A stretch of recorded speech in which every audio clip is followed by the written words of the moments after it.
بسم اللہ الرحمن الرحیم۔ ڈیئر اسٹوڈینٹس، آج ہم 7 کلاس کی اردو کی کتاب سورج مکھی کا چیپٹر نمبر 4 یوم آزادی پڑھنے جا رہے ہیں۔ تو دیکھیے، سب سے پہلے جو اس میں مشکل الفاظ استعمال ہوئے ہیں، سب سے پہلا لفظ اس میں دیدنی استعمال ہوا ہے، مطلب دیکھنے کے لائق۔ سما باندھنا، لطف پیدا کرنا۔ جمع غفیر، لوگوں کا بڑا اجتماع۔ اشتیاق، شوق کو کہتے ہیں۔ مابین، درمیان۔ ہدیہ، تحفہ۔ ٹھیک ہے، اس کے بعد اس میں MCQs ہیں۔ دیکھیں، اگست کی صبح تمام طلباء اسمبلی ہال میں جمع ہوئے۔ اس کا کریکٹ جواب جو ہے وہ 6:45 پر ہوگا۔ پروگرام کا آغاز تلاوت سے ہوا سورۃ الرحمن کی۔ جماعت ہفتم، ششم اور پنجم کے طلباء کے مابین مقابلہ ہوا معلومات کا۔ ٹھیک ہے، جماعت ششم کے طلباء نے ڈرامہ پیش کیا آزادی کے محافظ۔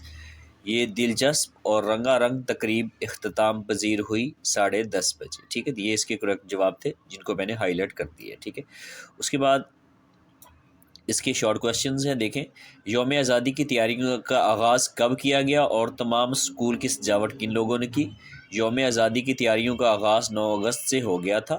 طلباء، معلمین اور مددگار عملے نے مل کر پورے اسکول کی سجاوٹ کی۔ دوسرا سوال ہے، مہمان خصوصی کا نام تحریر کریں۔ تو جواب ہے، مہمان خصوصی کا نام سعید احمد صدیقی تھا۔ تیسرا شارٹ کوشچن ہے کہ پروگرام کے آغاز میں دکھائی جانے والی دستاویزی فلم کا نام لکھیے۔ پروگرام کے آغاز میں دکھائی جانے والی دستاویزی فلم کا نام پاکستان کے رنگ تھا۔ ٹھیک ہے، چوتھا کوشچن ہے، جماعت پنجم کے طلباء کے ڈرامے کا کیا نام تھا اور اس کی خاص بات کیا تھی؟ جماعت پنجم کے طلباء نے جو ڈرامہ پیش کیا اس کا نام محمد علی جناح رحمۃ اللہ علیہ تھا۔ اس کی خاص بات یہ تھی کہ فرقان نے قائد اعظم رحمۃ اللہ علیہ کا کردار ادا کرتے ہوئے اپنی جاندار اداکاری کے سب کے دل جیت لیے تھے۔ ٹھیک ہے، پانچواں کوشچن ہے کہ انفارمیشن ٹیکنالوجی کی معلمہ نے جماعت نہم اور دہم کے طلباء کو کیا ہدایات دیں؟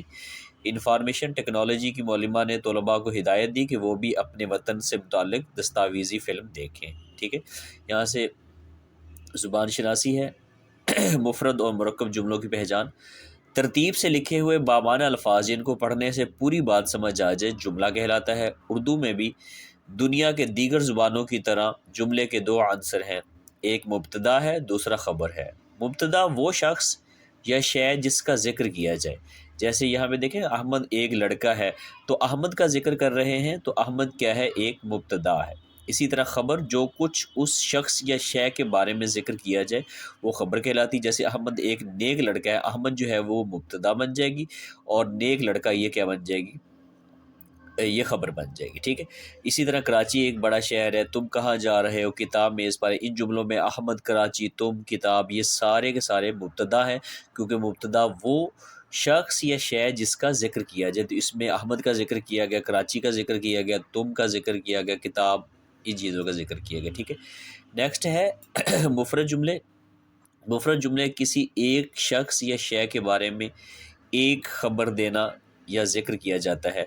نیچے دیے گئے الفاظ سے مفرد جملے بنائیے۔ مہمان، پاکستان، مقابلہ، مہمان خصوصی۔ پاکستان ایک عظیم ملک ہے، یہ اس کا مفرد جملہ ہے۔ یہ مقابلہ بہت دلچسپ تھا، یہ بھی مفرد جملہ ہے۔ مہمان جلد آنے والے ہیں، اور اسی طرح خصوصی تقریب کل ہوگی، یہ سارے اس کے مفرد جملے کہلاتے ہیں۔ اسی طرح مرکب جملے ہیں کہ 2 یا 2 سے زیادہ مفرد جملے مل کر کسی ایک مفہوم یا خیال کو ادا کریں تو وہ مرکب جملہ کہلاتا ہے۔ ایسے 2 جملے جو برابر کی حیثیت رکھتے ہوں ہم رتبہ جملے کہلاتے ہیں۔ ان کو ملانے کے لیے حروف عطف استعمال ہوتے ہیں، مثلا اور، پھر، یا، ورنہ، نہ۔ اسی طرح دیکھیں کہ سورج صبح کو نکلتا ہے اور شام کو غروب ہو جاتا ہے۔ اس میں جو اور ہے یہ کیا ہے؟ حروف عطف ہے۔ کیوں؟ کیونکہ یہ ان دونوں مرکب جملوں کو ملانے کا کام کر رہا ہے۔ اسی طرح پہلے اس نے تیاری کی، پھر سفر کے لیے نکل گیا، اس پہ دیکھیں پھر جو ہے یہ کیا ہے؟ حروف عطف ہے، ان دونوں جملوں کو آپس میں ملا رہا ہے۔ اس کی مدد کرو یا نرمی سے بات کرو۔ نرمی جو ہے یہ حروف عطف ہے کیونکہ یہ ان دونوں جملوں کو ملانے کا کام کر رہی ہے۔ جلدی چلو ورنہ دیر ہو جائے گی، اس میں نہ جو ہے یہ حروف عطف ہے کیونکہ ان دونوں کو ملانے کا کام کر رہی ہے۔ وہ خود گیا نہ مجھے جانے دیا، اس میں نہ کا لفظ جو ہے حروف عطف ہے۔ نیچے کہتے ہیں کہ اوپر دیے گئے جملوں میں خط کشیدہ حروف استعمال کر کے مرکب جملے بنائیے۔ اس میں دیکھیں خط کشیدہ میں جیسے اور ہے، پھر ہے، یا ہے، نہ ہے، ٹھیک ہے، یہ سارے جملے ہم نے استعمال کر کے یہاں پہ جملے بنانے ہیں۔ بچے پارک میں کھیل رہے تھے اور دیکھیں خط کشیدہ لفظ تھا تو اور کا میں نے بنایا، اور بزرگ درخت کے نیچے بیٹھے تھے۔ پہلے میں نے ہوم ورک مکمل کیا، پھر کا بنے گا پھر کھیلنے چلا گیا۔ آپ میرا ساتھ دیں یا مجھے اکیلا چھوڑ دیں، یہ یا کا ہو گیا۔ وقت پر روانہ ہو جاؤ ورنہ ٹرین چھوٹ جائے گی، ورنہ ہو گیا۔ وہ اسکول گیا نہ کسی کو بتانے کی زحمت کی، اس میں نہ جو ہے حروف عطف ہے جو کہ ان دونوں کو ملانے کا کام کر رہے ہیں۔ کہتے ہیں کہ ایسے مرکب جملے جن میں دو بیانات کا باہم تقابل ہوتا ہے ان کے لیے عموماً حروف لیکن مگر یا بلکہ استعمال ہوتے ہیں۔ مثال، عامر بہت کھلے دل کا ہے مگر جو ہے وہ تنگ دستی کی وجہ سے تمہاری مدد نہیں کر سکتا۔ وہ وعدے تو بہت کرتا ہے لیکن یاد نہیں رکھتا۔ آصف صرف عبادت ہی نہیں بلکہ ماں باپ کی خدمت میں آگے رہتا ہے۔ کہتے ہیں کہ ان حروف کو استعمال کرتے ہوئے 3 مرکب جملے بنائیے۔ 3 مرکب جملوں میں دیکھیے کہ علی نے بہت سخت محنت کی مگر امتحان میں کامیاب نہ ہو سکا۔ وہ خوبصورت ہے لیکن اس کا رویہ بہت غرور والا ہے۔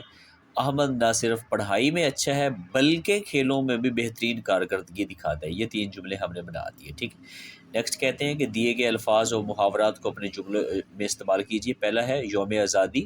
یوم آزادی کو پورے ملک میں جوش و خروش کے ساتھ منایا گیا۔ دوسرا ہے سماں باندھنا۔ قومی نغموں نے تقریب میں ایسا سماں باندھ دیا کہ ہر شخص جذباتی ہو گیا۔ جوش و خروش، طلباء نے کھیلوں کی تقریب میں بھرپور جوش و خروش کا مظاہرہ کیا۔ عکاسی، اس نظم میں شاعر نے قدرت کے حسن کی خوبصورت عکاسی کی ہے۔ تفریحی مقامات، گرمیوں کی چھٹیوں میں لوگ اکثر پہاڑی علاقوں کی تفریحی مقامات کا رخ کرتے ہیں۔ اختتام پذیر، کانفرنس کامیابی کے ساتھ اختتام پذیر ہوگی، ٹھیک ہے۔ یہ تھا آج کا لیسن، امید ہے کہ آپ کو پسند آیا ہوگا۔ دعاؤں میں یاد رکھیے گا۔ اللہ حافظ۔